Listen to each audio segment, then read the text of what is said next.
नमस्कार, city channel में आपका स्वागत है। सिटी रिपोर्ट के आज के इस अंक के साथ मैं हूं सरिता रावत।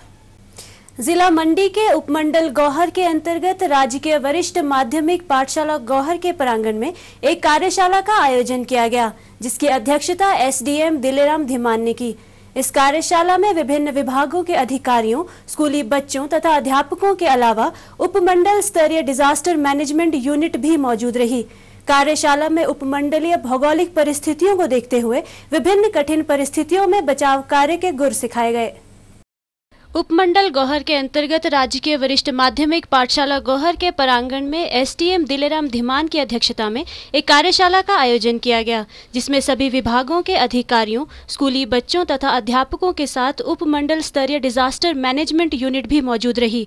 इस कार्यशाला में भूकंप, बादल का फटना, सूखा पड़ना, फ्लड आना, सड़क संबंधी दुर्घटनाओं जैसी प्राकृतिक विपदाएं आने पर उनसे निपटने तथा एवं जिम्मेदार एवं कुशल इकाई का गठन करने के बारे में विस्तार पूर्वक मौखिक तथा व्यवहारिक रूप से जानकारी दी गई।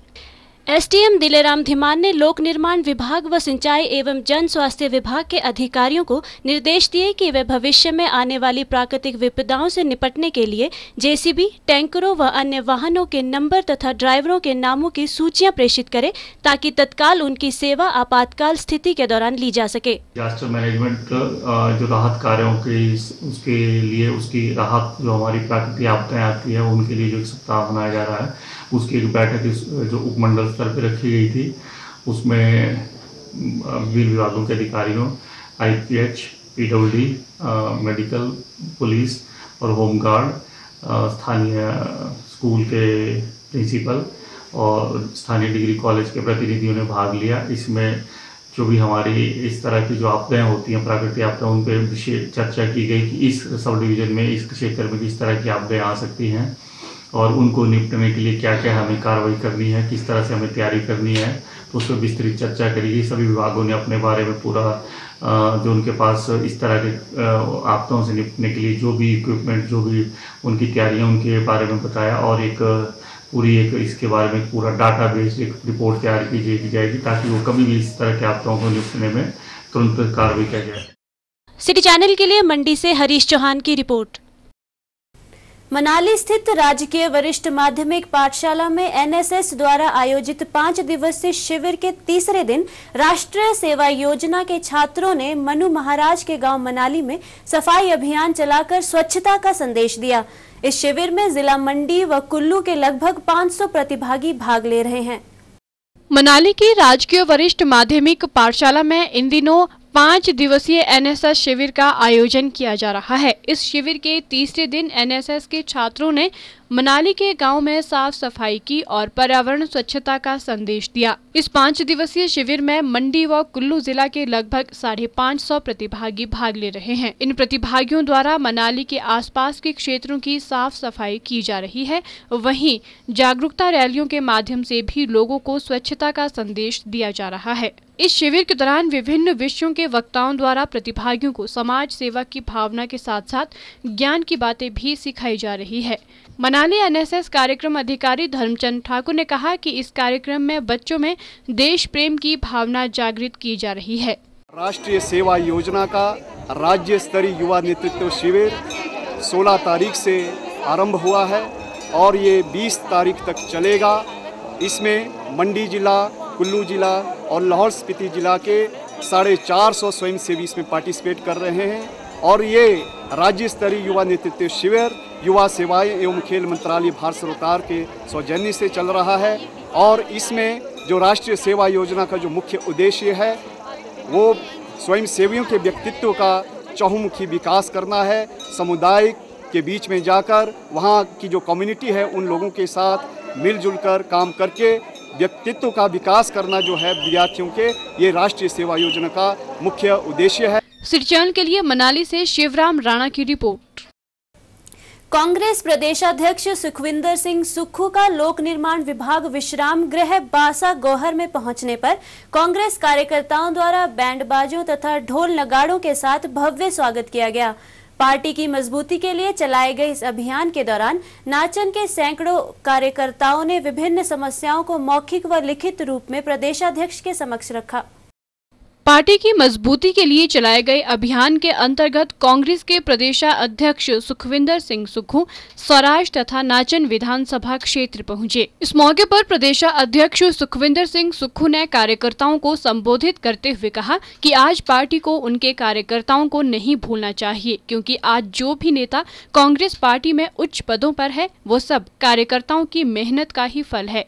उन्होंने कार्यकर्ताओं के पक्ष में जोर देते हुए कहा कि कार्यकर्ताओं की मेहनत को नजरअंदाज करने पर उनसे संबंधित नेताओं को बख्शा नहीं जाएगा। उन्होंने हाल ही के चुनाव में मिली पार्टी की हार को कार्यकर्ताओं की अनदेखी का कारण बताया। कभी मत भूलना चाहिए कि आज जो भी इस मंच पर विराजमान है वो कार्यकर्ताओं के कारण है। ठीक है, आज चुनाव का रिजल्ट आया, चाहे हरियाणा का है चाहे महाराष्ट्र का है। हरियाणा में हम 10 साल सत्ता में थे, महाराष्ट्र में 15 साल सत्ता में थे। सरकारें हारती है, पार्टी कभी नहीं हारती, क्योंकि पार्टी विचारधारा से बनती है। पार्टी की विचारधारा, पार्टी की संस्कृति पार्टी को जिंदा रखती है, और जब पार्टी जिंदा रहती है तो देश भी मजबूती से जिंदा देश कहलाता है। सिटी चैनल के लिए गोहर मंडी से हरीश चौहान की रिपोर्ट।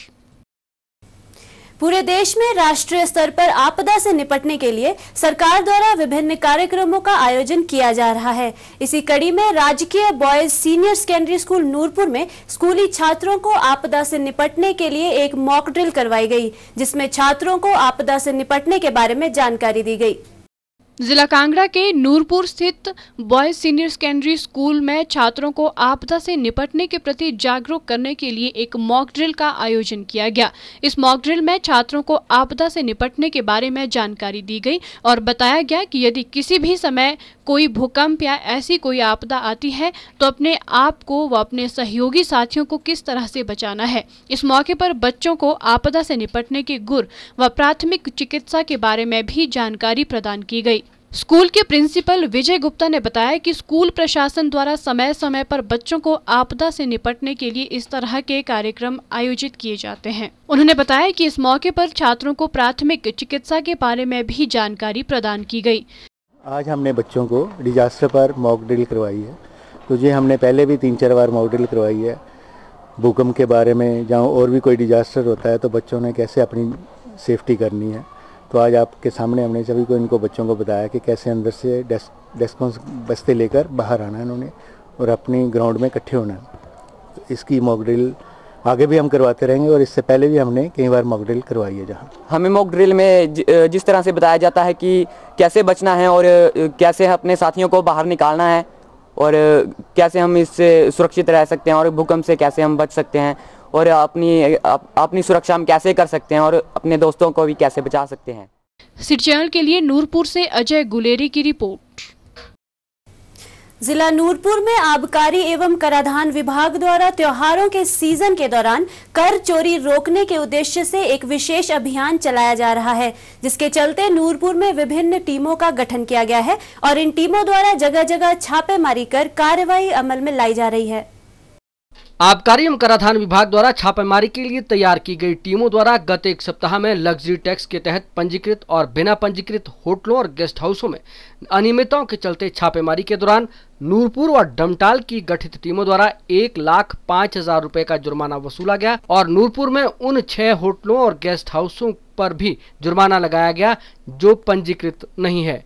इसके अलावा जसूर में विभिन्न पटाखों के थोक व्यापारियों के परिसरों का भी औचक निरीक्षण किया गया और वहां पर भी अनियमितताओं के चलते 2 लाख रुपए का जुर्माना वसूला गया। विभाग द्वारा पैसेंजर और गुड्स टैक्स के लिए भी जगह जगह नाके लगाकर चेकिंग की जा रही है और कार्रवाई अमल में लाई जा रही है। विभिन्न नाकों के दौरान जसूर, जांच और नागणी में भी विभाग द्वारा नियमों की पालना न करने पर पैसेंजर और गुड्स टैक्स चोरी मामलों में 35,000 का जुर्माना वसूला गया। अतिरिक्त आबकारी एवं कराधान आयुक्त विवेक महाजन ने बताया कि विभाग द्वारा टैक्स चोरी को रोकने के लिए टीमों का गठन किया गया है और टैक्स चोरी के विभिन्न मामलों में विभाग द्वारा 3,40,000 रुपए का जुर्माना अब तक वसूला गया है। त्योहारों के सीजन के मद्देनजर हमारे विभाग ने इस रेवेन्यू डिस्ट्रिक्ट नूरपुर में एक विशेष अभियान चलाया हुआ है, जिसमें हम दिवाली के कारण विभिन्न दुकानों की और सड़क पर चेकिंग जो है उसको बढ़ावा दिया गया है, जिसके लिए ETOs, ETIs की टीमें बनाई गई हैं। और पिछले एक हफ्ते के दौरान हमने विभिन्न होटलों को लगभग 1,05,000 रुपये का जुर्माना वसूल किया है, उनसे विभिन्न अनियमितताएं पाई गईं। इसके अलावा जसूर में हमने कुछ पटाखों की व्यापारियों की अनियमितताओं के कारण 2 लाख रुपए के करीब उनको जुर्माना लगाया है। पैसेंजर एंड गुड्स टैक्स में भी हमने कुछ चेकिंग की है ऑन द रोड, और उसमें लगभग 35,000 रुपया हमने पिछले 4 दिन के अंदर अंदर जुर्माना इकट्ठा किया है। विभाग के सभी अधिकारी और कर्मचारियों को निर्देश दिए गए हैं कि वो इस जिला में तत्परता से अगले त्योहारों के सीज़न तक ढंग से काम करें और ज़्यादा से ज़्यादा रेवेन्यू विभाग को प्राप्त हो। इसके अतिरिक्त हमने व्यापारियों से भी अनुरोध किया है कि वो नियमों की अनुपालना करते हुए अपने व्यापार को आगे बढ़ाएं, ताकि आने वाले समय में उन्हें कोई तंगी ना हो। सिटी चैनल के लिए नूरपुर से अजय गुलेरी की रिपोर्ट। जिला सोलन के चिन्मय विद्यालय नौणी में आयोजित क्लस्टर 13वीं बास्केटबॉल प्रतियोगिता रविवार को संपन्न हुई। समापन समारोह में सोलन के पुलिस अधीक्षक डॉक्टर राकेश छाजटा ने बतौर मुख्य अतिथि शिरकत की और खेल प्रतियोगिता में विजयी रहने वाले प्रतिभागियों को पुरस्कार देकर सम्मानित किया। सोलन के चिन्मय विद्यालय नौणी में आयोजित 13वीं क्लस्टर बास्केटबॉल प्रतियोगिता संपन्न हुई। समापन समारोह में पुलिस अधीक्षक डॉक्टर रमेश छाजटा ने बतौर मुख्य अतिथि शिरकत की। इस प्रतियोगिता का फाइनल मुकाबला लड़कों में SGHC चंडीगढ़ और DAV ऊना के बीच खेला गया, जिसमें चंडीगढ़ ने 57 और DAV ऊना ने 51 अंक अर्जित किए। इस तरह HGHC चंडीगढ़ ने फाइनल प्रतियोगिता को 6 अंकों से जीत लिया। इस मौके पर मुख्य अतिथि SP सोलन डॉक्टर रमेश छाजटा ने कहा कि वे हमेशा से खेलकूद में बढ़ चढ़कर भाग लेते थे और अपनी पूरी कोशिश जीत प्राप्त करने के लिए करते थे। उन्होंने बच्चों को कहा कि वे सभी प्रकार की गतिविधियों में भाग ले और अपना व अपने परिवार का नाम रोशन करे।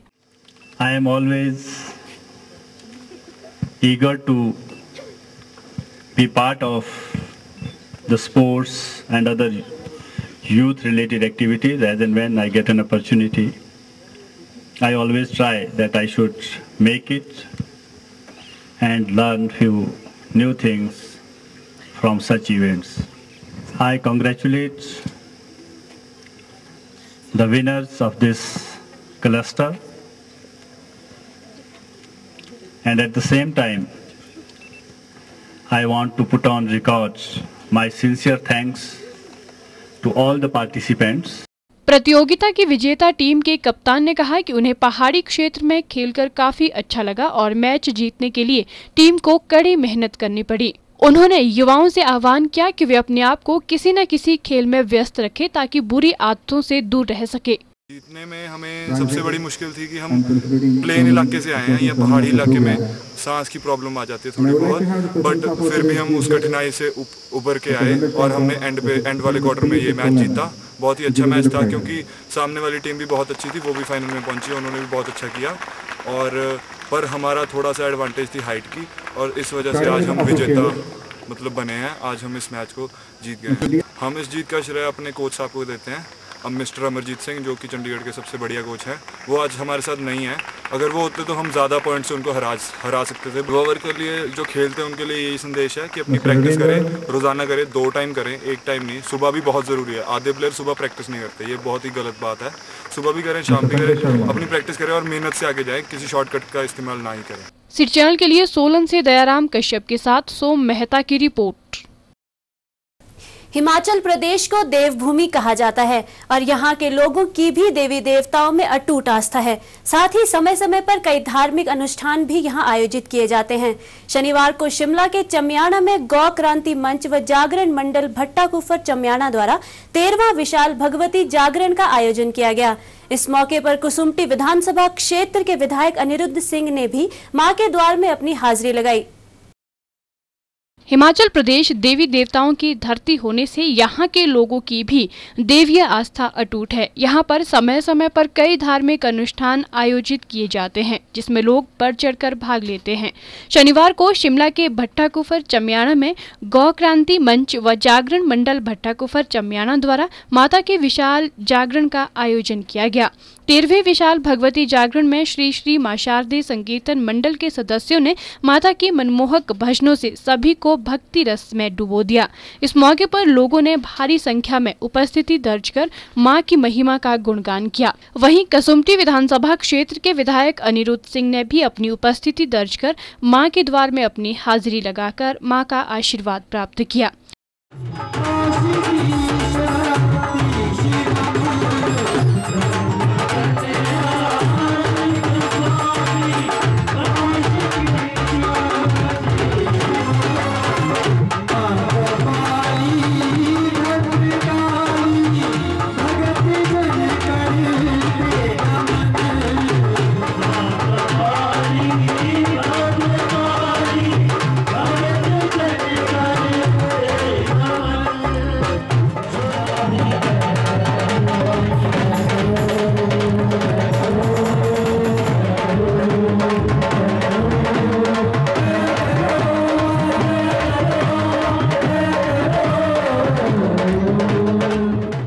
गौ क्रांति जागरण मंच के सदस्य पंडित हेमराज ने बताया कि क्षेत्र की सुख शांति और समृद्धि के लिए हर वर्ष भगवती जागरण का आयोजन किया जाता है।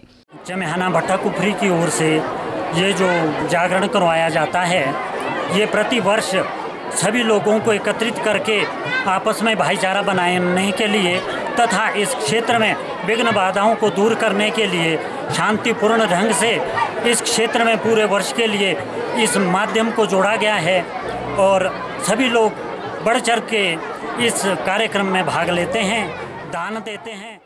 इस मौके पर वार्ड नंबर 19 चमियाणा के पार्षद नरेंद्र ठाकुर ने बताया कि पिछले 13 वर्षों से माता के विशाल जागरण का आयोजन किया जाता है। 13वां महामाई का जागरण, विशाल जागरण करवा रहे। इससे पहले हमने गौ कथा करवाई थी पूरे एक हफ्ते तक और इस साल हमने माँ भगवती का जागरण करवाया। ये 13वीं बार हम यहाँ पे भट्टाकुफर चमियाणा में करवा रहे हैं, जहाँ की ये जोत लाई जाती है। ज्वाला माँ से सुबह यहाँ से लोग गए थे और जोत यहाँ लाई है। तो सभी लोगों के साथ मिलके सहयोग से, सभी लोगों के सहयोग से ये जागरण करवाया जाता है। सिटी चैनल के लिए शिमला से विक्रम कुमार के साथ लक्ष्मी ठाकुर की रिपोर्ट। शिमला के रोडू के बी फार्मेसी कॉलेज के सभागार में हिमालयन सीनियर सेकेंडरी स्कूल द्वारा वार्षिक महोत्सव एवं पारितोषिक वितरण समारोह का आयोजन किया गया। इस समारोह में शिमला संसदीय क्षेत्र के सांसद वीरेंद्र कश्यप ने बतौर मुख्य अतिथि शिरकत की। समारोह में छात्रों ने विभिन्न कार्यक्रम प्रस्तुत कर दर्शकों का मन मोह लिया। रोहड़ू के हिमालयन सीनियर सेकेंडरी स्कूल ने अपने वार्षिक पारितोषिक वितरण समारोह का आयोजन किया। रोहड़ू के बी फार्मेसी कॉलेज के एडिटोरियम में आयोजित वार्षिक महोत्सव एवं पारितोषिक वितरण समारोह में शिमला संसदीय क्षेत्र के सांसद वीरेंद्र कश्यप ने बतौर मुख्य अतिथि शिरकत की। इस मौके पर छात्र छात्राओं ने विभिन्न सांस्कृतिक कार्यक्रम प्रस्तुत कर खूब समा बांधा।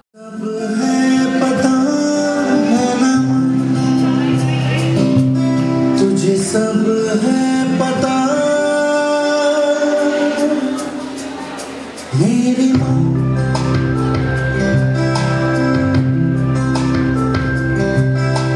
भीड़ में यूं न छोड़ो मुझे, घर लौट के भी आना पाऊँ।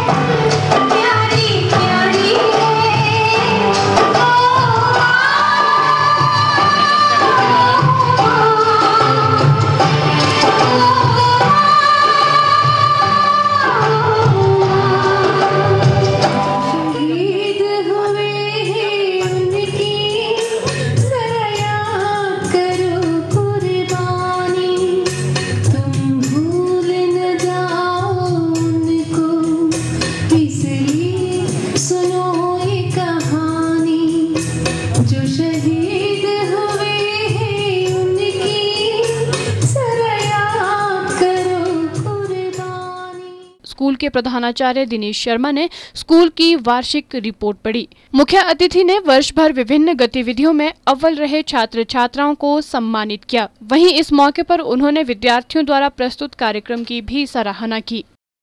हिमालयन पब्लिक स्कूल जो सीनियर सेकेंडरी स्कूल है रोडू में, उसका वार्षिक जो है वो कार्यक्रम है।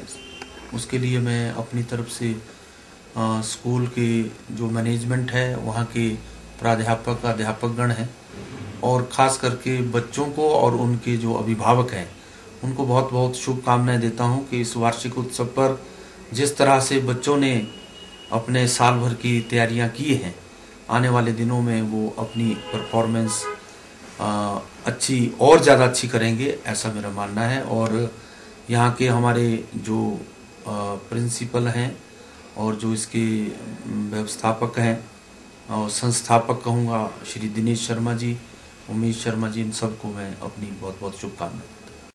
सिटी चैनल के लिए रोहड़ू से रविंद्र ठाकुर की रिपोर्ट। पूरे देश में जहां इन दिनों चाइना के बने उत्पादों की होड़ देखने को मिल रही है, वहीं चाइनीज उत्पादों के कारण लोगों का रोजगार प्रभावित होता नजर आ रहा है और स्वदेशी उत्पादों को बनाने वाले कारीगर रोजगार की तलाश में बाहरी राज्यों का रुख कर रहे हैं। इसी को ध्यान में रखते हुए नूरपुर के एक निजी स्कूल द्वारा स्वदेशी उत्पादों को बढ़ावा देने का एक प्रयास किया गया। पूरे देश में जहां इन दिनों चाइना के बने उत्पादों की होड़ देखने को मिल रही है, वहीं दूसरी तरफ स्वदेशी उत्पादों को लोगों द्वारा दिन प्रतिदिन नकारा जा रहा है। इसी को ध्यान में रखते हुए नूरपुर के एक निजी स्कूल द्वारा स्वदेशी उत्पादों को बढ़ावा देने का प्रयास किया गया। स्कूली छात्र छात्राओं द्वारा हाथ से बने व इको फ्रेंडली उत्पादों का प्रदर्शन किया गया व उन्हें वहां पर लोगों को बेचा भी गया। छात्रों द्वारा लगभग 5084 रुपए के स्वदेशी उत्पाद लोगों को बेचे गए। इन उत्पादों से छात्रों को जो भी आय हुई है उसे प्रधानमंत्री राहत कोष में भेजा जाएगा। इस मौके पर अभिभावकों, स्कूली छात्रों व स्कूल के प्रबंध निदेशक ने बताया कि स्कूली बच्चों द्वारा इन उत्पादों को तैयार करने के लिए काफी मेहनत की गई है और स्वदेशी उत्पादों को बढ़ावा देने का प्रयास किया गया है। जो है बच्चों ने जो प्रदर्शनी लगाई है, ये एक बहुत ही सराहनीय कदम है। स्कूल की तरफ से एक इनिशिएटिव लिया गया है और यहाँ से जो भी अमाउंट इकट्ठा होगा वो सारा प्रधानमंत्री राहत कोष में डोनेशन के रूप में दिया जाएगा, जो ज़रूरतमंद लोगों को तक पहुँचेगा। हमने लोगों को बेचने के लिए रखा है सामान, ये सारा प्राइम मिनिस्टर फंड में जाएगा। सारा जितना भी इसकी कलेक्शन होगी, सारा हमने हैंडमेड बनाया। इसमें बहुत ज़्यादा तकलीफ हुई है हमें बनाने के लिए, क्योंकि ये बहुत सारे मुश्किल से बना है। हमने बॉल्स के अंदर वैक्स भर के दिया वगैरह बनाया है। कुछ हमने हैंडमेड बनाया है, सारा वैक्स को पिघलाकर उसको बनाया और ये सारा जो भी जाएगा वो प्राइम मिनिस्टर को जाएगा उसके रिलीफ फंड के लिए। और हमने इसमें बहुत ज़्यादा डेकोरेशन की है और बहुत टाइम लगा कर इसको बनाया। एक्टिविटी 3 चीज़ों को कवर करेगी। एक तो बच्चों को बिजनेस कैसे किया जाता है उसका पता चलेगा, प्रॉफिट एंड लॉस क्या होता है, सामान कहाँ से खरीदा जाता है और उसको कैसे बेचा जाता है। और तीसरा जो प्रॉफिट होगा वो प्राइम मिनिस्टर रिलीफ फंड में जाएगा। बच्चों में बड़ा इंथुजियाज्म है, टीचर्स ने बड़ी हेल्प किया और पेरेंट्स जो है वो भी सामान खरीदने में सबसे आगे चल रहे हैं। इससे एक चीज़ और होगी कि कोई भी हम लोग आर्टिफिशियल पटाखा चाइनीज़ आइटम नहीं बेच रहे हैं। जो भी है वो हिंदुस्तानी मेड है, इंडिया मेड है, मेक इन इंडिया है और this will be useful for the students also. Noorpur के नूरपुर पब्लिक स्कूल में स्कूली छात्रों द्वारा स्वदेशी उत्पादों को बढ़ावा देने के लिए स्वयं निर्मित उत्पादों का प्रदर्शन किया गया। इन उत्पादों में छात्रों द्वारा मिट्टी से बने दीपकों और अन्य सजावटी वस्तुओं को जहां दिखाया गया वहीं दूसरी तरफ बेचा भी गया और इन वस्तुओं से जो भी इनकम हुई उसे प्रधानमंत्री राहत कोष में भेजा जाएगा। ऐसे कार्यक्रमों से जहां स्वदेशी उत्पादों को बढ़ावा मिलता है, वहीं छात्रों में देश प्रेम की भावना भी बढ़ती है। कैमरा पर्सन सचिन के साथ अजय गुलेरी, सिटी चैनल, नूरपुर। राजधानी शिमला स्थित विकासनगर क्षेत्र के लोगों को इन दिनों कई समस्याओं का सामना करना पड़ रहा है। यहाँ लोगों को सीवरेज, स्ट्रीट लाइट और सड़कों की खस्ता हालत जैसी कई समस्याओं से दो चार होना पड़ रहा है। इन समस्याओं को लेकर संयुक्त आवासीय जन कल्याण समिति विकासनगर की ओर से रविवार को एक बैठक का आयोजन किया गया, जिसमें विभिन्न मुद्दों पर चर्चा कर सरकार और नगर निगम से समस्याओं के समाधान की अपील की है। राजधानी शिमला के छोटा शिमला वार्ड के अंतर्गत आने वाले क्षेत्र विकासनगर में लोगों को सीवरेज, स्ट्रीट लाइट और एम्बुलेंस रोड की दयनीय हालत की वजह से काफी समस्याएं झेलनी पड़ रही है। इन्हीं समस्याओं को लेकर संयुक्त आवासीय जन कल्याण समिति विकास नगर द्वारा रविवार को एक बैठक का आयोजन किया गया, जिसकी अध्यक्षता संयुक्त आवासीय जन कल्याण समिति के अध्यक्ष अरविंद बातिश ने की। संयुक्त आवासीय जन कल्याण समिति के अध्यक्ष अरविंद बातिश ने समस्या के बारे में जानकारी देते हुए बताया कि विकासनगर क्षेत्र में स्थानीय लोगों को सीवरेज, स्ट्रीट लाइट और सड़कों की खस्ता हालत के कारण खासी दिक्कतों का सामना करना पड़ रहा है। उन्होंने कहा कि समिति की सरकार व नगर निगम प्रशासन से ये अपील है कि जल्द से जल्द इन समस्याओं का समाधान किया जाए। आज की जो मीटिंग है इसमें यहाँ पर सभी इस बात से चिंतित हैं। कहने को तो हम शहर में रह रहे हैं, मगर इसकी हालत जो है गांव से भी बदतर है, क्योंकि यहाँ पर सरकार द्वारा किसी भी प्रकार की कोई भी हेल्थ सर्विस के नाम पर कोई भी सेवा उपलब्ध नहीं करवाई गई है। रोड्स को देखें तो रोड्स की इतनी खस्ता हालत है कि जगह जगह खड्डे बने हुए हैं, लोग गिर जाते हैं और चोटें आती हैं। और यहाँ तक कि जैसे कि हम देख सकते हैं कि लोअर विकासनगर और नीचे पट्टी की तरफ जाने वाली सड़क, जो कि वहाँ पर इतनी दूर दूर से लोग अगर कोई बीमार हो जाता है तो ऊपर तक एम्बुलेंस तक पहुँचते जो है उसको बहुत समय लग जाता है। और मैं चाहता हूँ कि इस रोड को सरकार जो है थोड़ा वाइडनिंग करके इसको एम्बुलेंस नीचे तक जाने लायक जो है रोड का जो है सुधार करे।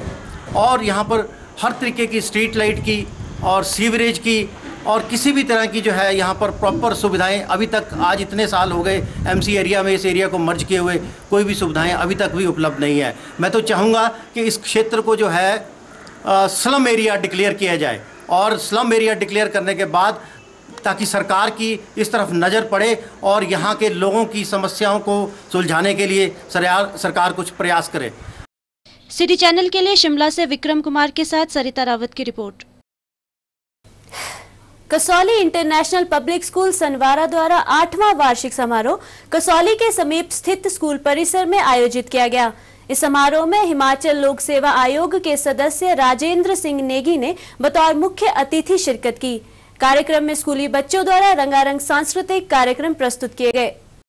Kasauli international public school Sanwara का 8वां वार्षिक समारोह कसौली के समीप स्थित स्कूल परिसर में आयोजित किया गया, जिसमें हिमाचल लोक सेवा आयोग के सदस्य राजेंद्र सिंह नेगी ने बतौर मुख्य अतिथि शिरकत की। कार्यक्रम में रंगारंग सांस्कृतिक कार्यक्रमों की एक से बढ़कर एक प्रस्तुतियां दी गई। वहीं स्कूली बच्चों ने साहसिक कराटे का भी प्रदर्शन किया, जिसमें फायरिंग, सिर से टाइलों को तोड़ना और बच्चों के पेट पर से मोटरसाइकिल को चलाना आदि जैसे जौहर दिखाकर दर्शकों को दांतों तले उंगली दबाने पर मजबूर कर दिया। स्कूली विद्यार्थियों ने समूह गान, राजस्थानी, पंजाबी एवं पहाड़ी नृत्य पेश किया, जिसकी उपस्थित अभिभावकों ने खूब सराहना की।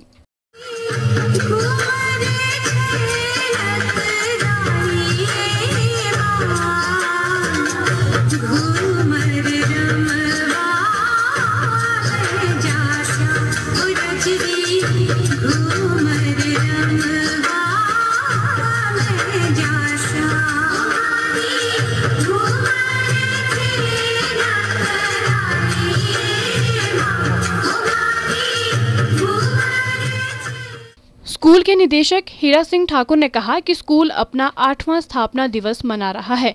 उन्होंने कहा कि बीते सत्र में स्कूल के 16 बच्चों ने स्पेन में आयोजित बेसबॉल प्रतियोगिता में भाग लिया और सीबीएसई क्लस्टर की वॉलीबॉल प्रतियोगिता में स्कूल की टीम विजयी रही।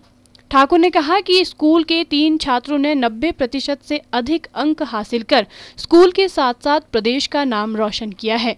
उन्होंने कहा कि स्कूल का मुख्य उद्देश्य बच्चों में पढ़ाई के साथ साथ अन्य गतिविधियों को भी बढ़ावा देना है, ताकि बच्चों का शारीरिक व मानसिक विकास हो सके। हमारे स्कूल का मुख्य मोटो है कि बच्चे पढ़ाई के साथ साथ अदर एक्टिविटी, स्पोर्ट्स वगैरह में भी आगे बढ़ चढ़ कर भाग लेने लगे। इस बार हमारे 16 बच्चे आउट ऑफ कंट्री बेसबॉल फिर स्पिन खेलने के लिए गए, और वॉलीबॉल के हम लगातार 3 वर्ष से सीबीएसई के विनर है, क्लस्टर के 13 क्लस्टर के विनर है। बाकी बास्केटबॉल में इस बार एक बच्चा हमारा अंडर 17 नेशनल खेल के आया है, और लगभग हमारे कोई 40 बच्चे बास्केटबॉल में स्टेट खेल रहे हैं, मतलब बॉयज गर्ल्स। इस मौके पर मुख्य अतिथि राजेंद्र सिंह नेगी ने कार्यक्रम के आयोजन के लिए स्कूल प्रबंधन को बधाई दी। उन्होंने कहा कि स्कूलों में इस तरह के आयोजन होने चाहिए, जिससे बच्चों का पढ़ाई के साथ साथ शारीरिक विकास भी संभव हो सके।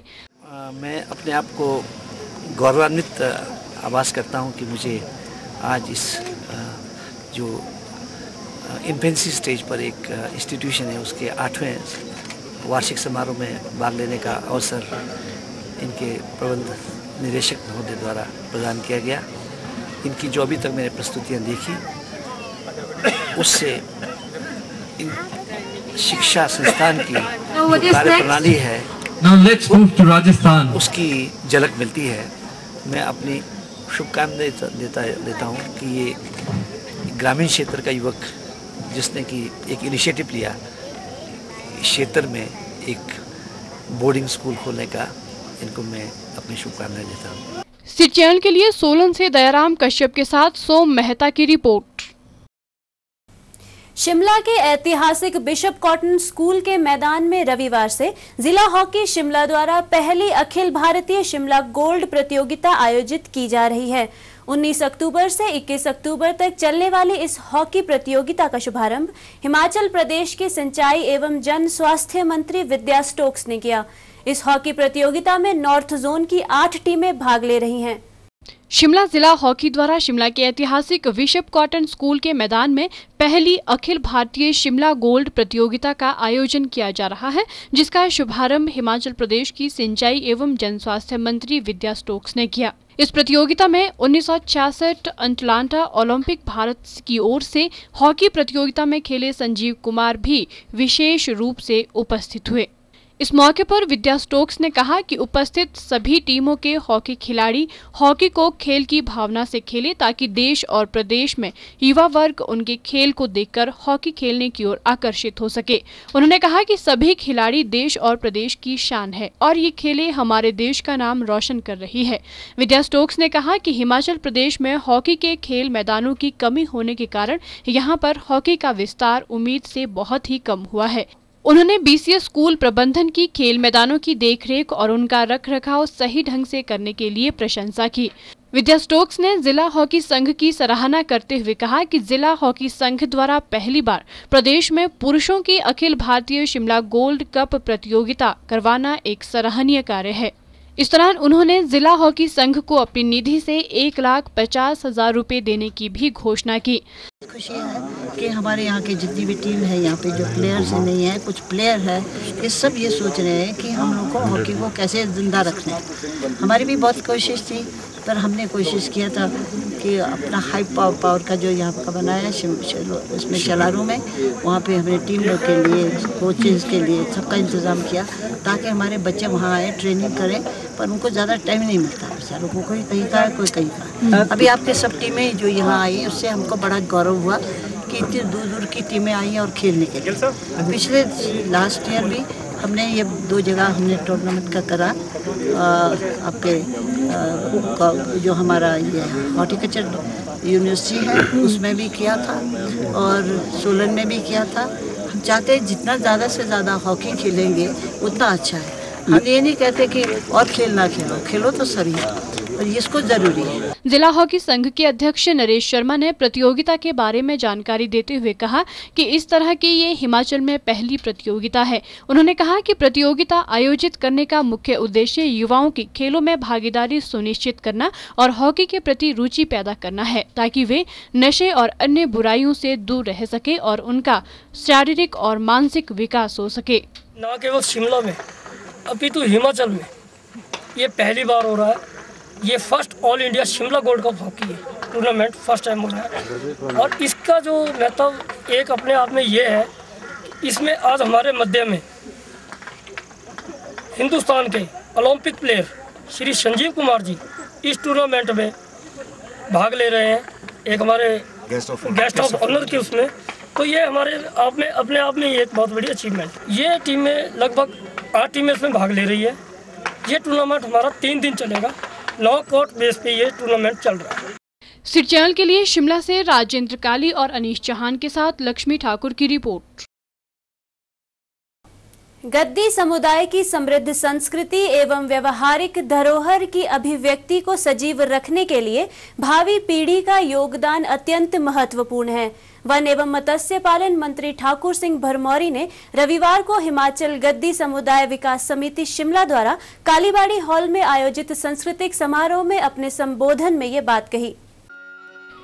हिमाचल गद्दी समुदाय विकास समिति शिमला द्वारा शिमला के कालीबाड़ी हॉल में सांस्कृतिक समारोह का आयोजन किया गया, जिसमें वन एवं मत्स्य पालन मंत्री ठाकुर सिंह भरमौरी ने बतौर मुख्य अतिथि शिरकत की। इस मौके पर ठाकुर सिंह भरमौरी ने कहा कि गद्दी समुदाय की लोक कलाओं, लोक विधाओं व लोक पहनावे की मौलिकता अभी तक भी बची हुई है। उन्होंने युवाओं से आह्वान किया कि वे इस विशुद्धता को बनाए रखने के लिए वे निरंतर कार्य करते रहें। उन्होंने कहा कि गद्दी समुदाय की गीतों की लय व लोकानुरंजन की ताल में आधुनिकता का समावेश न कर उसे अपभ्रंश होने से बचाना है।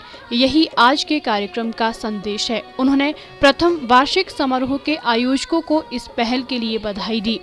उन्होंने विश्वास जताया कि शिमला के कालीबाड़ी हॉल से निकलकर गद्दी संस्कृति धरोहर के संरक्षण का ये संदेश न केवल हिमाचल बल्कि देश व विदेश के विभिन्न भागों में रह रहे गद्दी समुदाय तक संप्रेषित होगा।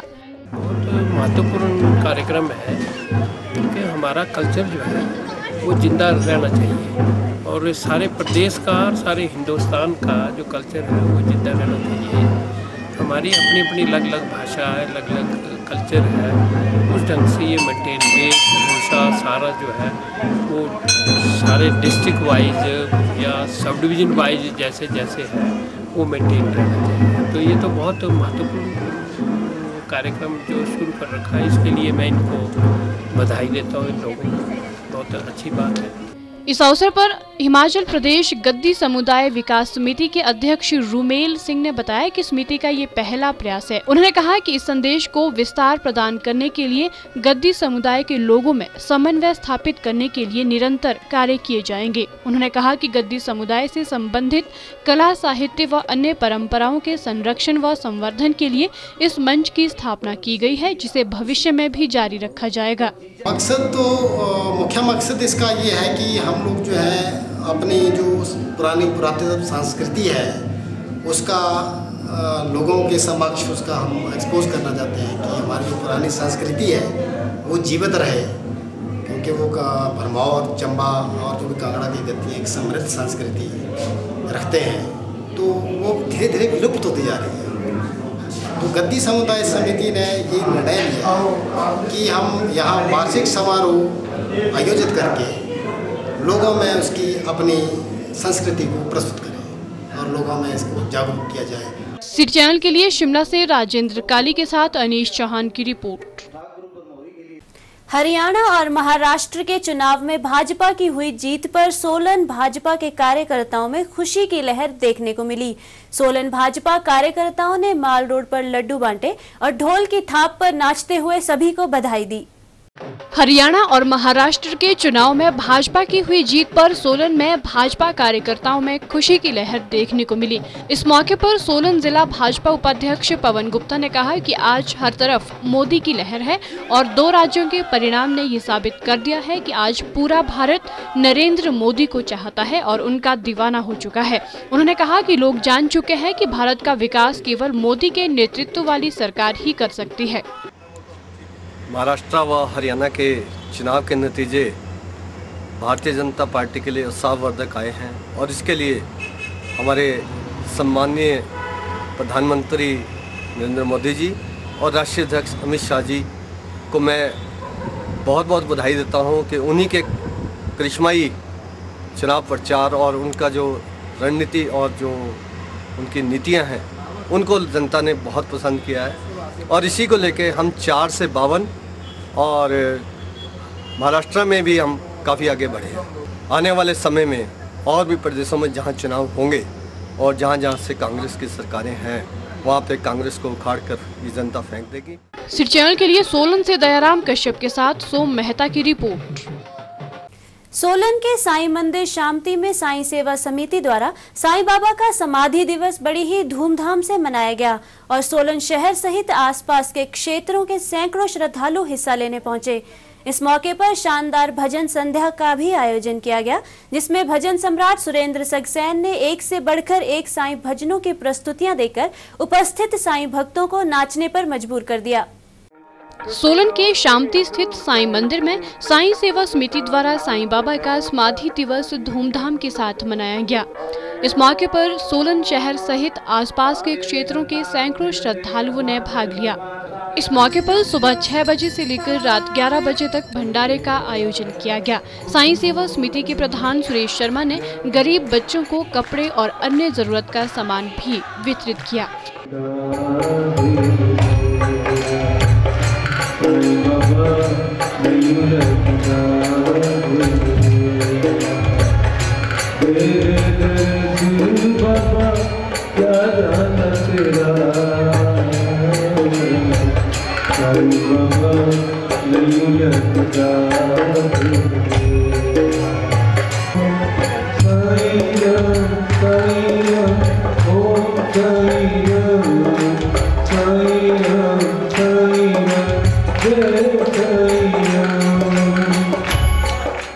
सिटी चैनल के लिए सोलन से दयाराम कश्यप के साथ सोम मेहता की रिपोर्ट।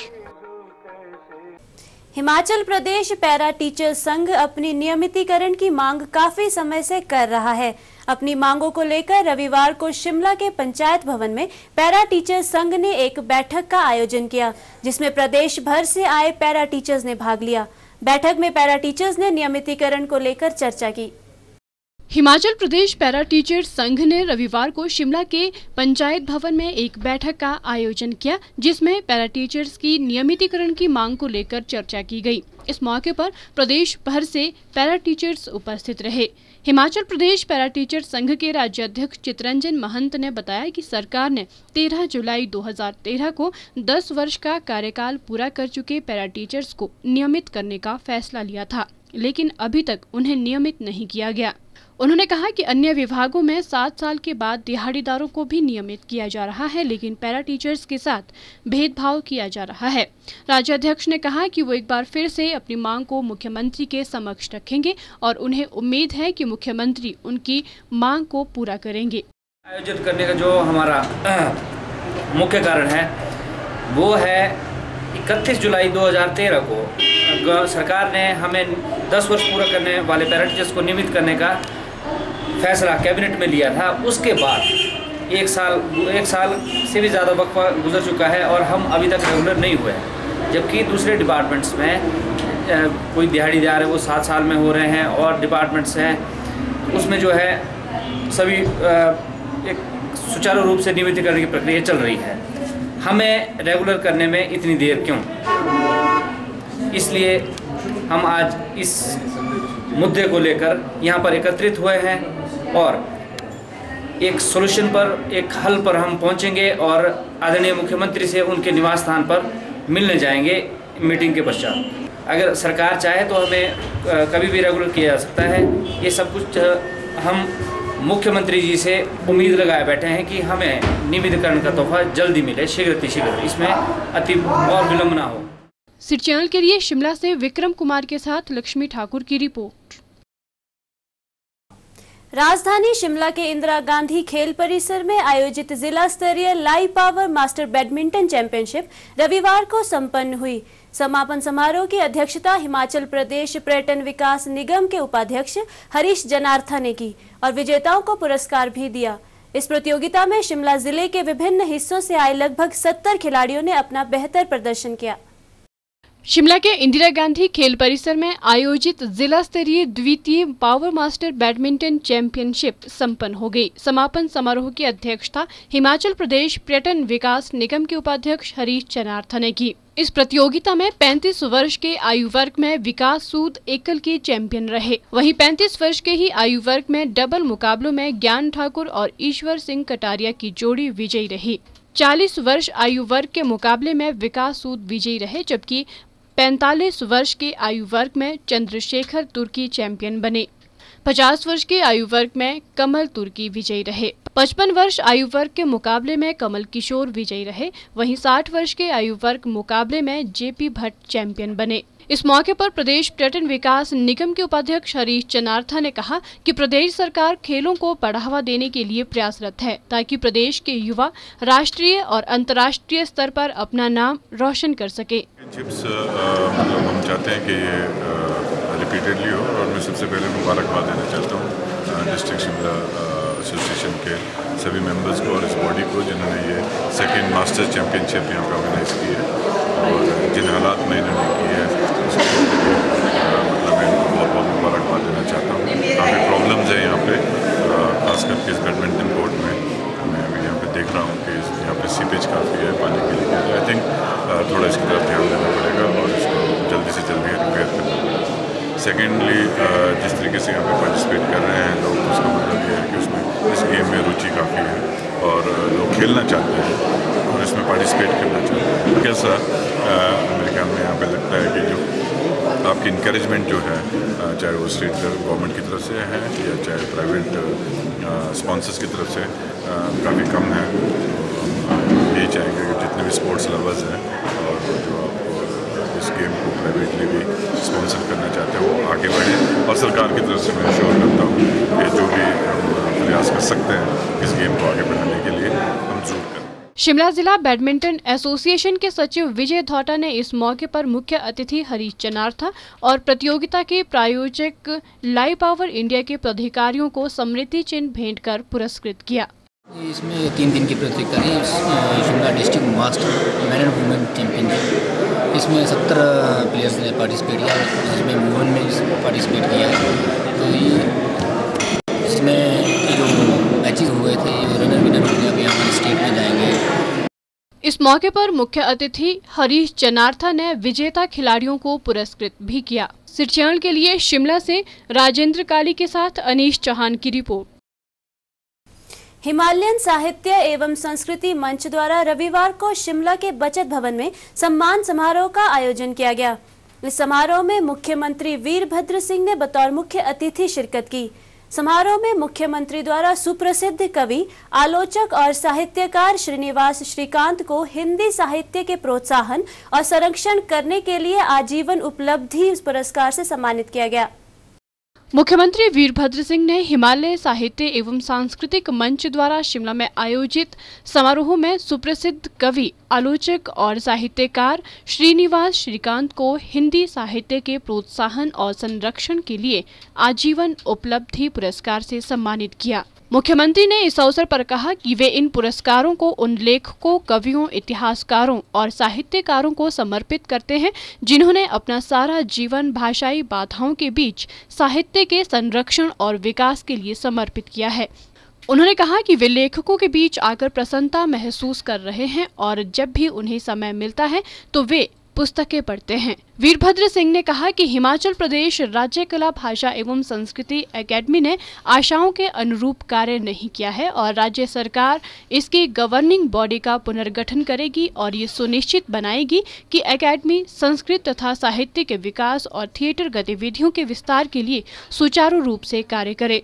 मुख्यमंत्री ने कहा कि कोई भी स्वयंसेवी संस्था जो हमारी संस्कृति, भाषा, कला और साहित्य के संरक्षण के लिए कार्य कर रही है, न केवल समाज को प्रेरित करती है बल्कि पहचान और पुरस्कार की भी पात्र है। मुख्यमंत्री ने कहा कि राज्य सरकार प्रदेश के लेखकों और इतिहासकारों के कल्याण के लिए प्रतिबद्ध है और उन्हें अधिक सुविधाएं देने के प्रयास कर रही है।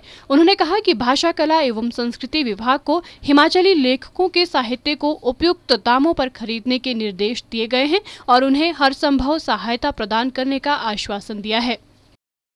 साहित्य के क्षेत्र में सराहनीय योगदान के लिए आजीवन उपलब्धि सम्मान प्रदान कर रही है। श्रीनिवास श्रीकांत जी और उनके योगदान से मैं बहुत समय से परिचित हूँ। वास्तव में मैं इस सराहनीय प्रयास को उन लेखकों के प्रति सम्मान व प्रतिष्ठा का सूचक मानता हूँ जिन्होंने अपना जीवन साहित्य की सेवा में अर्पित किया है। मैं श्रीनिवास श्रीकांत को उनके अद्भुत रचनात्मक योगदान के लिए दिल से बधाई देता हूँ। यहाँ पर उनकी पत्नी श्रीमती निर्मल शर्मा भी उपस्थित हैं, उन्हें भी मैं बहुत बधाई देता हूँ। पिछले साल भी हिमालय मंच का के इसी सभागार में आयोजित सम्मान समारोह में 5 वयोवृद्ध साहित्यकारों को सम्मानित करने का मुझे अवसर प्राप्त हुआ था। किसी गैर सरकारी संस्था का इस तरह अपने साहित्य, संस्कृति, कला और पर्यावरण के लिए निरंतर काम करना हम सभी को जहाँ प्रेरणा देता है, वहीं ऐसे प्रतिभाओं का सम्मान करना भी एक बड़ा और एक निकाय है। निस्वार्थ भावना और अपने सीमित साधनों से प्रदेश के साहित्य, संस्कृति और पर्यावरण के लिए काम करते रहना हम सभी के लिए प्रेरणादायक होता है, जिनके लिए ये संस्था बधाई की पात्र है। मुख्यमंत्री ने श्रीकांत द्वारा रचित कविता संग्रह आदमी की दुनिया का दिन और कथा त्रिकोण शीर्षक की आलोचनात्मक विश्लेषण पुस्तक, जिन्हें लेखक ने अपनी पत्नी निर्मला देवी को समर्पित किया है, उसका भी विमोचन किया। तेजेंद्र शर्मा, मनीषा कुलश्रेष्ठ और SR हनोट ने इस पुस्तक में अपने लेखों का योगदान दिया है। 78 वर्षीय श्रीनिवास ने हिंदी साहित्य में आलोचक के रूप में अपनी दृढ़ उपस्थिति दर्ज करवाई है। उन्होंने अपने लेखन की शुरुआत कविता नियति संकलन से की और उसके बाद पीछे मुड़कर नहीं देखा। उन्हें एक राष्ट्रीय हिंदी एकेडमी रूपम्बरा द्वारा आरंभिक लेखन और कविता के माध्यम से मानव और प्रकृति के बीच संबंध को उजागर करने के लिए दिनकर पुरस्कार से भी सम्मानित किया जा चुका है।